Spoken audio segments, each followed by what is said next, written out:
Guys, we step into the final round, the final fight. It's still a best of 5. Nothing's changed in that regard. Like I said, it's a king of the hill. 4 best of 5s are what you're promised, and 4 best of 5s are what you get. This final round, though, is worth €400. So either TLO walks away a pretty rich man, or MaNa walks away a very rich man. Either way, there's a lot of money on the line for 1 best of 5. This has been a great day so far. It's been a lot of fun. We've had a lot of good games, and you can always check them out on Twitch. We'll probably put them up on YouTube later.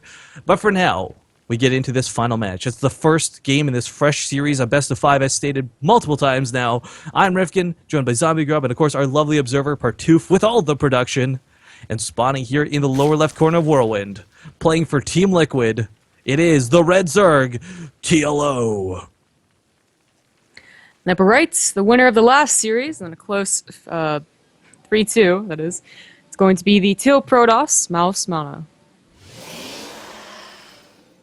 Now, this is a series that's actually going to be quite difficult for me to predict. Like, normally we kind of joke around and we're like, oh, we hope to get all 5 games, 3-2, blah, blah, blah.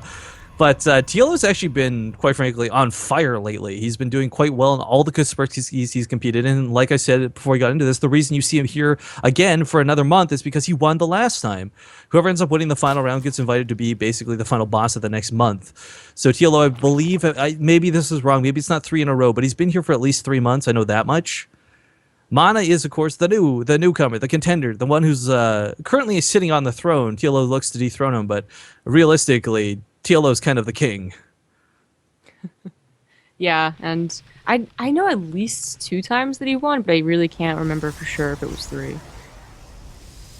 Yeah, well, either way, he's a good player. MaNa, though, showing quite an excellent series versus 4GG, and what I want to talk about is, like, there's no point in that game where even jokingly, I sat there, like, through that series being like, oh, Protoss is a nice race. MaNa was making intelligent decisions. He scrapped it out. It wasn't overwhelming victories because he played to the best of his capabilities. If he pulls out the same sort of tactics versus TLO, if he can just find some sort of weakness to exploit, whether it's harassing a command center, denying a natural base, or shutting down a third with cannons, I mean, it's Protoss. You've got a whole arsenal at your fingertips. TLO might be in for some trouble. He has opened this match up pretty greedy, though. Not 3-hatch gas before pool, but 3 hatcheries before pool. So, just barely not the greediest thing you could ever do. It's like the second greediest thing. Only by a little bit. So unfortunately, MaNa can't really do anything. It was a great build on a very good map for it, and against a player who, you know, maybe TLO knows is favorable to the Gateway expand. I mean, most Protosses are really showing that they do favor just a little bit more than the Forge Pass expand. You know, I'm thinking real quick here, too. There was a thing for Ghost user a little while back. I can't remember where it was from. I think it was something Nostalgia Talix did. It was nothing from a tournament, but he went like 5-hatch before pool, or no, 5-hatch pool, and like defended with Queens against Protoss for the longest time, and it was like a ladder game or something really stupid. Like, not that you would ever see that at this sort of stage, at this sort of level of play, but it's whenever I see this 3-hatch before pool, that's the first thing I always think about. Same with like there's moments in StarCraft 2 that get ingrained in your brain. Anytime I see 3-3 Zealots versus 1-1 Marines, I'm like that. Do you remember that video with Rotterdam where he just A moves and then tabs out and wins? Like, no. Moments like that get ingrained. Oh, you've never seen that? You need to see that. It's hilarious. Sorry.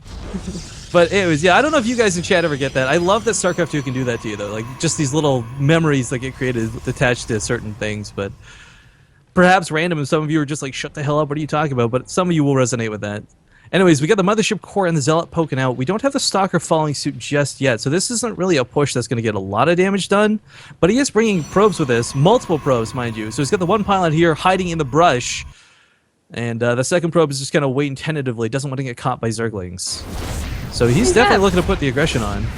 He's going to have 4 gateways, so he's definitely going to warp in at least once. If he sees like an overwhelming amount of things, he might just stop there and save his economy. This is looking to be something somewhat similar to what we've seen Trend from Samsung Galaxy do, where you just get 7 Zealots and go for the third base. You know, YOLO focus it down and hope you kill it before the Zerglings kill you. But it's warping early on, so... Well, it's only 4, but he saw the warp in is the problem. He didn't see the pylon, but he saw the Zealots warping in, so immediately 22 lings remain. This is the situation where, well, maybe you're still droning. So unfortunately, MaNa's not going to catch him off guard in that regard, but here are those 7 Zealots. In fact, I believe that's 8, if I'm not mistaken. Yeah, 8 in total. That's a lot. This is really great against what TLO is doing. It's, you know, Lings do not trade that effectively against Zealots, even without +1. Even if he doesn't take down a third or doesn't get a lot of drone He's killed all kills, the he gets lings. a lot of lings. And lings are kind of, drones at this point. TLO would rather be doing that. And oh my god, he cleans it up, no problem. TLO not throwing on a Roachborn, maybe just going to give up his third and cut his losses there.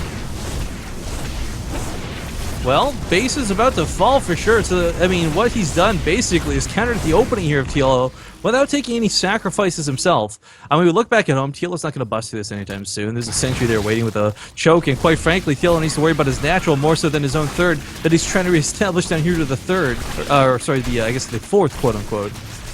But that's a lot of zealots coming in. There's a spore crawler here, so the Mothership Core will not get involved, but again, that's a hell of a lot of zealots. The Mothership Core going to come in now. The spore crawler doesn't get much done, sadly. And this choke point in the middle line is so great, but the Zealots don't quite get that full choke that they wanted to. Does get that surround off this TLO, and MaNa could recall if he wants. Never mind, actually, doing time warp, so I take that back. The slings are still not cleaning it up quite yet. The Queen's definitely helping out right here, but the drones are still going down.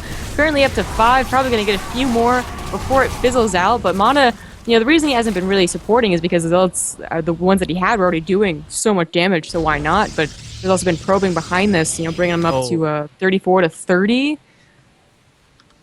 Yeah, we also have that pylon being reestablished in the place that TLO took it down, so he's not going to be expecting another pylon to be there. And of course, 4 Zealots already here will come in. All the lings are across the map, and there's not a lot they can do. There's a cannon coming down even to really just seal this in, and this is not looking good for TLO. Oh, no, he gets past. Yeah, he's going to get a couple of sentries here. Gets one for sure. Will he get the other? Yeah, I should be able to get the other. Yeah. He does preemptively put down the force field, make sure the lings do not get in. Oh yeah, he should. But the lings or the Zealots are back in the natural, and is anything over there for TLO? Oh no, he's pulling. He's pulling to the main. He knows he's not going to hold this. Drones are actually going to be put down on top of this too. Time warp goes down. Not that I think that's that big of a deal. It's just drones, but if he knocks down this base, TLO's in so much trouble. Like almost out of game trouble. Yeah, exactly. He's getting a Spire, so maybe just well, he only has like 300. Oh god, he's only making like 3 meters. It's not really enough to surprise your opponent. He's gonna hold the save it. Maybe. Yeah. Well, Mothership actually not being focused down does have a lot of transfuse. Oh, transfuse. Okay, transfuse locks this down. That's got really scared for TLO, but of course his third base is under attack while this is going on too. MaNa is relentless, not giving him any room to breathe, and this gateway aggression has proven to be quite worthwhile this game. It's just let's see, like a soccer has been made this game. My god, it's so effective against what TLO has, which is just lings. Like, they finally have the +1 carapace that actually kicked in a little while ago, but even still, the Zealots are just too numerous, and the Mutas are going to help out, but only 4 of them? They're going to take forever to kill the Zealots. Well, they'll finally kill the Mothership Core, which should actually be a huge aid, as this thing has been uncontested for so long at this point. This is a really unfortunate scenario for TLO. I mean, this is basically him getting punished for that grade, guys. If MaNa hadn't scouted, if he didn't see that third base, we probably wouldn't have seen him go so aggressive. I love the evolution chamber wall, though, to keep that hatchery alive. That's such a cool move. Yeah, it is pretty cool. I mean, the Mothership Core can still target it down if it wants to, so but it's being targeted down by the Mutas. Oh, the Zealots do break through that one. Drone's going to be pulled, but it's not going to matter. Hatchery still goes down, so despite the best efforts of TLO doing some really cool things, MaNa will take game 1 in this best of 5. Yeah, it was actually a quick game, but TLO just hung on for a while. Yeah, I mean, well, yeah, basically that went down as soon as that third base got wrecked as hard as it did, and the natural base massacred on top of it. But, guys, that's only game 1.